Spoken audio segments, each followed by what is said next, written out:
নমস্কার, আমার রান্নাবাটি চ্যানেলে আপনাদেরকে সবাইকে স্বাগতম। আজকে আমি বিকেলের টিফিনের জন্য একটি মোচমোচে খাবার নিয়ে আসছি। তো আমি যে খাবারটি বানিয়েছি সেই খাবারটি বাচ্চারা থেকে বড়রা অনেক পছন্দ করবে। তো এটি বানানো অনেক সহজ। তো চলুন কিভাবে বানানো যায়।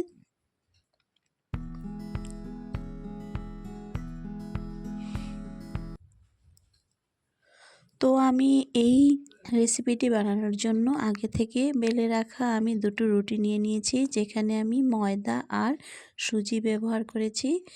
দুইটা ডো বানিয়ে আমি বেলে নিয়েছি আগে থেকেই। তারপর ভিতরে পুরের জন্য দুটি আলু সিদ্ধ করে ওখানে আমি ধনেপাতা, কাঁচা লঙ্কা আর আমি কিছু কিছু ছোট ছোট পেঁয়াজ, বেশি দেইনি, অল্প করে দিয়েছি। দিয়ে আরও অনেক কিছু দেওয়া যায়, যেমন টমেটো, গাজর, সব কিছুই দেওয়া যায়, কিন্তু আমি আজ এটা একেবারে সিম্পল বানিয়েছি।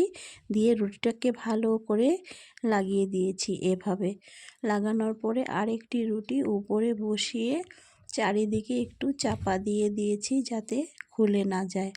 এভাবে আমি দিয়ে দিয়েছি সব দিকে ঘুরিয়ে ঘুরিয়ে। তারপর আমি উপরে অল্প ময়দা ছড়িয়ে দিয়ে অল্প বেলে নিয়েছি যাতে দুটো রুটি ভালো করে লেগে যায় এইভাবে। তারপর আমি একটা সাইড থেকে অল্প অল্প করে উঠিয়ে আমি একটি খুব সাবধানে রোলের মতো বানিয়ে নিয়েছি। এইভাবে আস্তে আস্তে ঘুরিয়ে ঘুরিয়ে একটা রোল তৈরি করে নিয়েছি।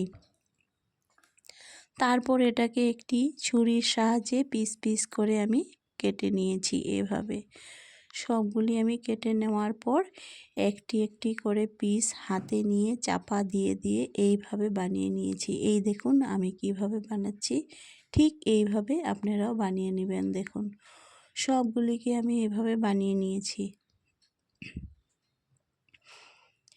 বানিয়ে নেওয়ার পর একটি ফ্রাইং প্যান বসিয়ে আমি এখানে তেল দিয়ে দিয়েছি। তেল গরম হওয়ার পরে একটি একটি করে দিয়ে ভালো করে এপিট উপিট ভেজে নিয়েছি। আগুনটা একটু কমিয়ে রাখতে হবে, তবে ভালো করে ভিতর পর্যন্ত ভাজা হবে। একেবারে লাল লাল করে মুচমুচে করে ভেজে নামিয়ে দিলেই আমার বিকালের টিফিনটা রেডি। দেখুন কেমন হয়েছে। যদি ভালো লাগে একটি লাইক, শেয়ার, কমেন্ট করতে একেবারেই ভুলবেন না। আর আমার চ্যানেলটিকে সাবস্ক্রাইব করে আমার পাশে থাকবেন। তো এখানেই আমার ভিডিওটি শেষ করলাম। সবাই ভালো থাকুন, সুস্থ থাকুন।